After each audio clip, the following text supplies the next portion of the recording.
So welcome back to my Road to Marvel's Black Widow series. This week we're on week 10, which means this week we're talking about Guardians of the Galaxy.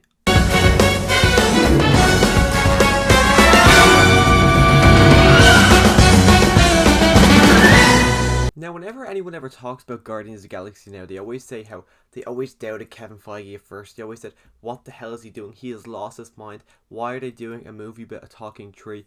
Now, me personally, I only knew about this movie about a month, maybe 2 months prior to the release. I didn't see any trailers. I had no idea what it was about. All I seen prior to the release was this poster right here. And as soon as I seen that poster, I was like, yeah, I'm seeing that. That looks ridiculous. I am really excited for that. And that poster alone just sold me on being able to see this movie, because the poster is just, it's so weird. And it just kind of captures what the Guardians of the Galaxy is, just having Rocket and Groot. Rocket on a raccoon on top of a big massive walking talking tree, holding a gun, shooting it. That just kind of summarizes what the first Guardians of the Galaxy was for me when I went into it the first time. But let's start talking about the cast. Of course, our main leading man is of course Chris Pratt, and this was my introduction to Chris Pratt. Now, I've gone back and I've seen Parks and Rec, and I was kind of taken back when I first watched Parks and Rec, just to see how massive he was, and that compared to what he is like in the Guardians of the Galaxy movies or even the Jurassic Park movies. But Chris Pratt is just perfect for the role. Like, as I was watching, I was like, yeah, I can't see anyone else playing it. He's just so likable, he's so charismatic, and he just has such great chemistry with everyone, even when it's just a talking raccoon, when there was no one there except, I can't remember his name, James Gunn's brother, Sean Gunn. When Sean Gunn was just sitting on the floor, and you got Chris Pratt talking to him. He's got such great chemistry with just Sean Gunn sitting on the ground. Of course, you also have Zoe Saldana, who plays Gamora. Also, this is my introduction to her, and I've now seen her in other stuff like Avatar and stuff like that. But this was my introduction to her. Also, Dave Bautista as Drax the Destroyer.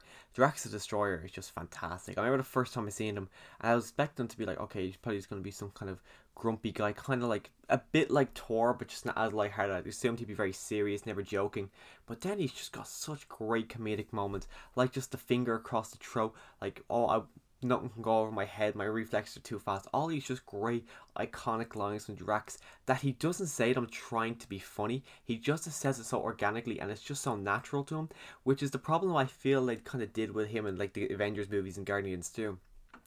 They made Drax more of a comedic character, and that he was saying stuff to be funny rather than the first Guardians of the Galaxy movie, just when he said everything more organically, and the humor just came from what he was saying. And then of course on the voice cast side, you do have Vin Diesel playing Groot, which I always thought was such a weird idea. Like, why did they have Vin Diesel? And I always wonder how much they're paying Vin Diesel to say the 3 words, because it's just, I don't understand why they got such a big actor like Vin Diesel to play a voiceover character with 3 lines of dialogue. Honestly, I've never understood that. But also Bradley Cooper as Rocket, and I love Bradley Cooper as Rocket. I love his laugh. I love how obnoxious he gets. I've actually seen some video clips of Bradley Cooper in the recording booth doing his lines for Rocket. It's just great. Bradley Cooper as Rocket is, again, like Chris Pratt, he's just perfect casting for the role of Rocket. And then our 2 other kind of sideline characters who are not part of the Guardians of the Galaxy. You do have Yondu, of course, played by Michael Rooker, and he's great in this. He's also great in the sequel, but Michael Rooker is just fantastic as Yondu, and I really enjoyed his character in this movie. But then also you got Nebula, played by Karen Gillan, and I don't like Karen Gillan in this movie. I think she's great in the 2 Avengers movies. I think she's great in Guardians of the Galaxy Volume 2, and even all her other roles. I really enjoy her and everything else. But in this movie, I just think she's bad. I really don't like her performance in this.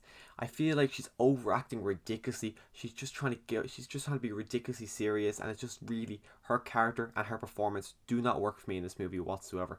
But that's not to say that I don't enjoy the character of Nebula, because she's not as good as she is in later movies, but they set up a really interesting story to see what's going to happen next with her character within this first movie. And now, of course, I didn't talk about the actor who played Ronan, and the reason behind that is I just don't like the Ronan character, so I didn't want to add him in with the cast, for the fact that I just think he's an extremely forgettable character.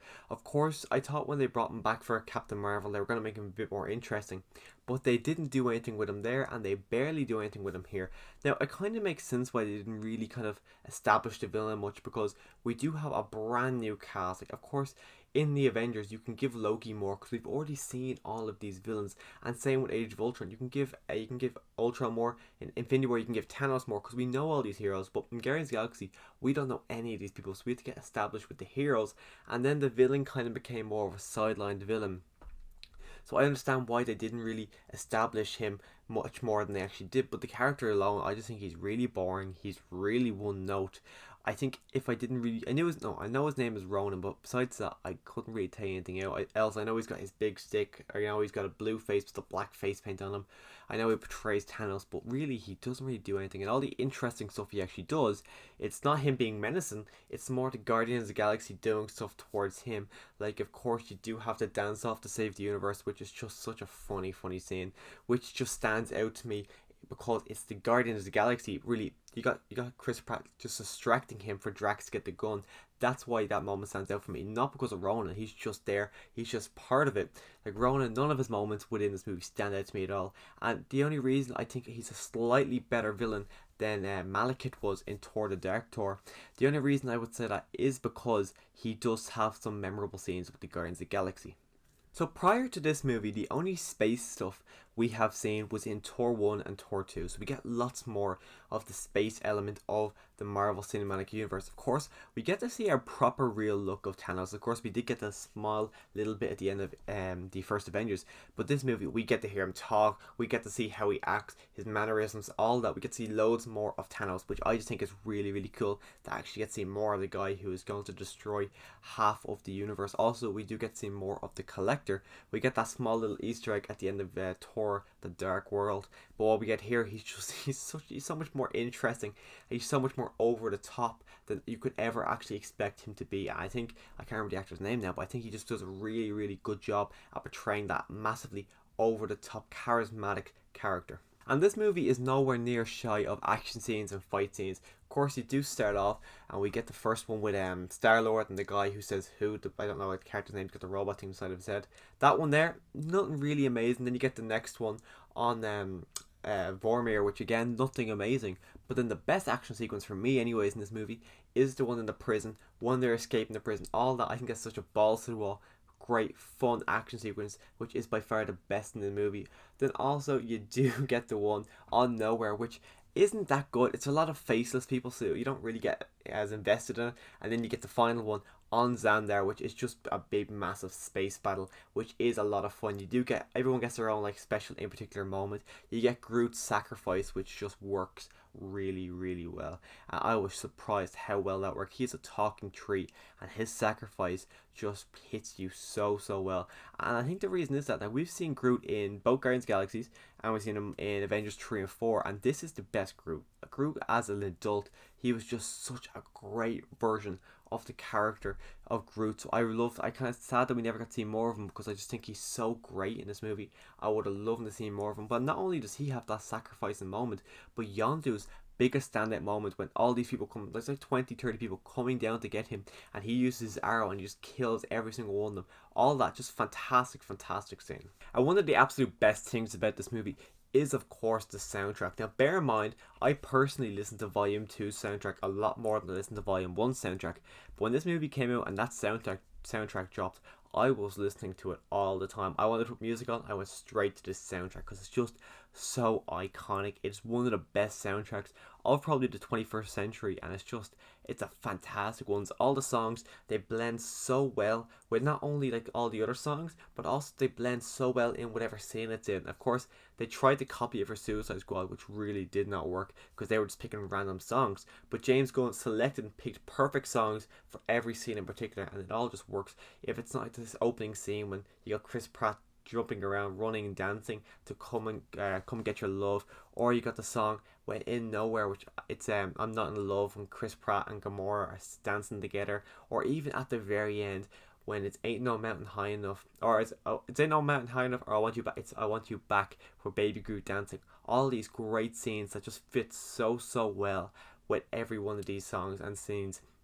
But that Baby Groot in particular, I love that scene. I think everyone, when that scene came on at the very end and Groot was sitting there dancing to it, everyone just loved it and everyone just fell in love. I remember when the movie came out, a couple of months after, there was so much merchandise for Baby Groot. But Guardians of the Galaxy is probably one of the biggest surprises in the MCU. Of course, the other ones, you've got Endgame, you got Infinity War. People were expecting it to be good, but people didn't know what was going to happen because they were so big.